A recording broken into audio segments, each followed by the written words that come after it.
Terima kasih Tuhan, Engkau telah menyelamatkan diriku dari kepalsuan. Setiap cinta ini kuberikan kepada siapapun, di penghujungnya selalu mengecewakan. Selanjutnya tidak mungkin lagi kuberikan kepada siapapun, kecuali kepadamu saja, wahai Tuhan. Cinta ini kupersembahkan.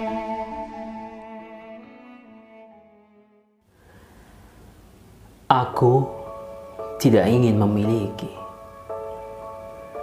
Seringkali aku mendengarkan keluh kesahmu, termasuk dengus nafasmu, bahkan sampai dengkurmu ketika engkau tertidur di pangkuanku. Tanpa aku sadari bahwa semua yang kudengar itu adalah bagian dari diriku sendiri. Sebenarnya, kehidupan ini, wahai kekasihku, adalah ibaratnya seperti suatu wisata yang menyenangkan. Untuk itu, hendaknya jangan disia-siakan. Karena ada dendam di dalam dada atau perselisihan antara kita.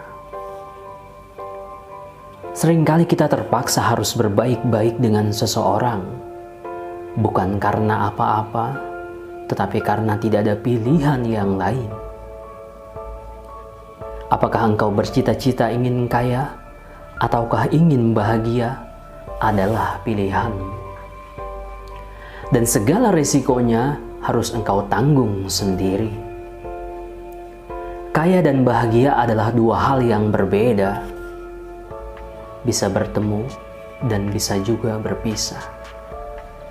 Namun yang jelas, sekalipun harta kita sedikit, tetapi bila hati kita merasa cukup, adalah jauh lebih baik daripada kita punya banyak harta, tetapi hanya dihamburkan sia-sia.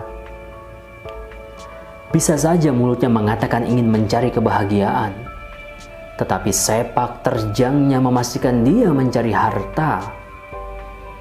Masalah yang kita hadapi sekarang bukan materi orasinya, bukan objek ceramahnya, tetapi yang jadi masalah adalah kepribadian oratornya. Dalilnya tidak salah, tetapi maksud hatinya yang menyimpang jauh. Selagi kita masih meyakini bahwa kehidupan di dunia ini adalah tempat ujian bagi kita, maka sudah seharusnya lah kita bersungguh-sungguh sepenuh hati, bekerja keras dengan penuh semangat agar kita bisa lulus menghadapi ujian. Sekarang sudah tidak mungkin ada nabi lagi. Artinya era wahyu telah selesai dan sekarang sudah masuk era rasionalitas.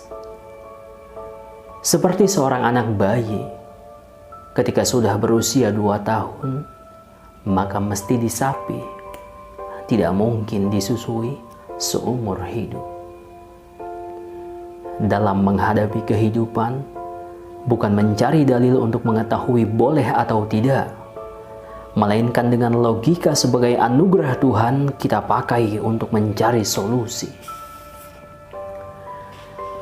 Rapuhnya suatu keyakinan dimulai sejak terjebak pada penggelembungan perhatian untuk ritual-ritual dan seremoni. Lebih mementingkan hubungan vertikal daripada hubungan horizontal. Kehadiran orang-orang jahat di tengah masyarakat di sekitar kita, bila dicermati, adalah sebuah nikmat juga. Sebab tanpa adanya mereka, kita tidak dapat mengenali orang-orang hebat. Kita semua yang hidup di atas bumi ini, dalam alam semesta yang sangat luas sekali, adalah sama dengan sedang di atas panggung sandiwara. Masing-masing punya peran yang berbeda-beda. Tetapi semuanya adalah para artis. Nanti apa lakonnya di atas panggung sandiwara raksasa ini, nanti alur utamanya hanya ada dua peristiwa, yaitu pertemuan dan perpisahan. Namun demikian endingnya tidak pernah tuntas. Aku punya teman yang banyak sekali, wahai kekasihku. Aku sering menghadiri berbagai pertemuan-pertemuan, tetapi ketika engkau tidak hadir, maka keberadaan orang sekian banyak sepertinya tidak berarti. Hati lebih banyak tahu, wahai kekasihku, daripada apa yang dapat dibayangkan oleh akal. Termasuk ketika engkau berbicara, aku tahu apakah yang engkau bicarakan itu keluar dari hatimu ataukah keluar dari otakmu. Uang memang sangat diperlukan dalam kehidupan, tetapi cinta yang menentukan dalam segala urusan. Aku mohon, engkau jangan salah paham ketika aku diam, tidak berbicara. Bukan karena aku sombong atau marah, melainkan hanya sebagai upaya yang dapat aku lakukan untuk memberitahukan kepada teman-temanmu yang tidak paham-paham juga ketika ku jelaskan dengan ucapan.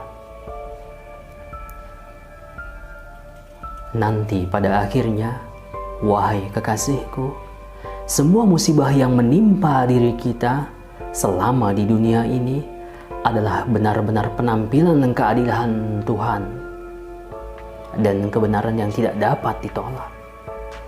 Karena memang kita salah, terlalu berlebihan menyanjung dan menjunjung dunia, sehingga nanti dapat disimpulkan siapakah orang yang paling mulia di dunia ini. Adalah sangat tergantung kepada kemampuan seseorang untuk mengatakan tidak kepada dunia yang fana ini. Kemudian lagi, aku ingin mengatakan kepada dirimu, wahai kekasihku, sejak sekarang, jangan lagi engkau berkeluh kesah, mencurahkan segala kesedihanmu kepada siapapun, kecuali kepada orang benar-benar engkau yakini selalu ingin membahagiakan dirimu. Segala perasaanmu yang halus dan lembut pada umumnya tidak menuntut untuk dipahami, tetapi yang penting adalah dapat dirasakan. Nanti di penghujungnya, wahai kekasihku, hidup ini tidak lain hanyalah sebuah penantian. Lalu selanjutnya tidak ada istilah menang dalam kehidupan. Karena sesungguhnya yang ada hanya kesepakatan sementara untuk menghentikan peperangan melawan kematian. Lalu apalah artinya engkau harus menghadapi dua kelelahan, lelah hati dan lelah pikiran, hanya karena memikirkan praduga buruk mereka terhadap dirimu. Tuhan sangat mengetahui, wahai kekasihku, akan kebaikan hatimu. Itu saja sudah cukup. Hatimu akan merasa tenang. Dan dapat dipastikan, wahai kekasihku, mereka tidak akan naik pangkat hanya dengan cara menjatuhkan nama baikmu.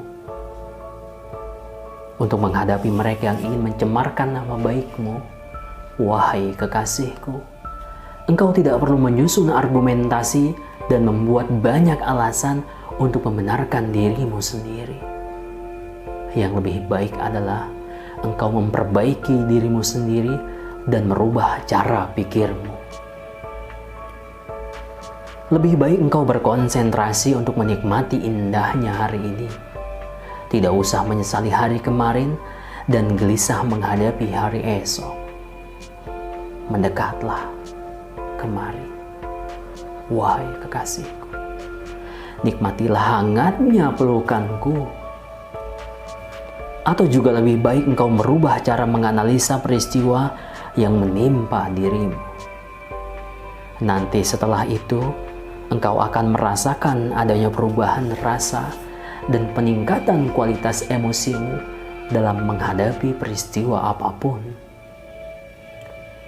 Ketika engkau ditimpa kesedihan, wahai kekasihku, sebaiknya optimis saja. Tuhanmu hanya membuka satu pintu untuk suatu kesedihan, tetapi 1000 pintu untuk kebahagiaan terbuka lebar di hadapanmu. Tersenyumlah sekarang. Tersenyumlah selalu sejak sekarang, wahai kekasihku. Tetapi jangan hanya karena engkau sedang gembira, melainkan buktikanlah senyumanmu sebagai tanda akan kepasrahan hatimu menerima segala ketentuan Tuhan. 2 tahun yang lalu, bapakmu meninggal dunia tiba-tiba karena serangan jantung. Kemudian belum lama, ibumu menyusul dipanggil Tuhan karena kanker payudara. Adalah merupakan pukulan berat yang harus engkau hadapi. Pahit dan getirnya kehidupan ini harus engkau telan semua. Engkau kehilangan segalanya. Aku sangat merasakan segala penderitaanmu. Kehilangan orang-orang yang sangat mencintaimu. Tetapi hendaknya ini dijadikan pelajaran yang harus dijawab dengan tegas. Jangan bergantung kepada siapapun kecuali kepada Tuhan. Bersabarlah selalu, jangan putus asa. Tuhanmu selalu bersama orang-orang yang sabar.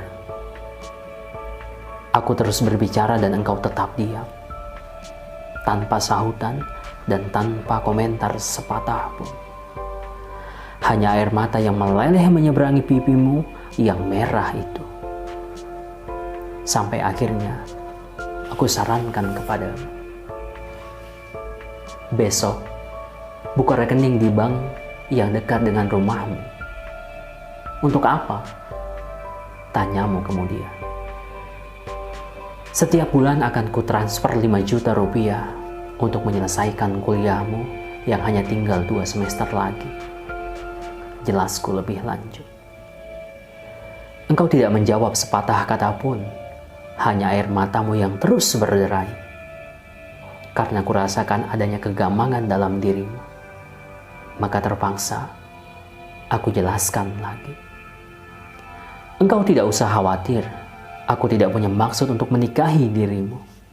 Aku hanya mencintaimu. Cinta itu tidak mesti harus bersatu. Aku hanya ingin membantu. Tidak ada keinginan untuk memiliki. Usiaku sudah lanjut. Jangan sampai nanti engkau menjadi janda dalam usia muda. Engkau tetap membisu. Tak ada jawaban dan tak ada komentar. Lalu engkau bangkit dari dudukmu di sofa di sampingku. Engkau pergi dengan langkah gontai dan air mata yang berhambur, sambil mengatakan dengan suara perlahan yang hampir tak terdengar, terima kasih. Indramayu, 17 Februari 2022. Kiai Haji Abdul Syakur Yasin.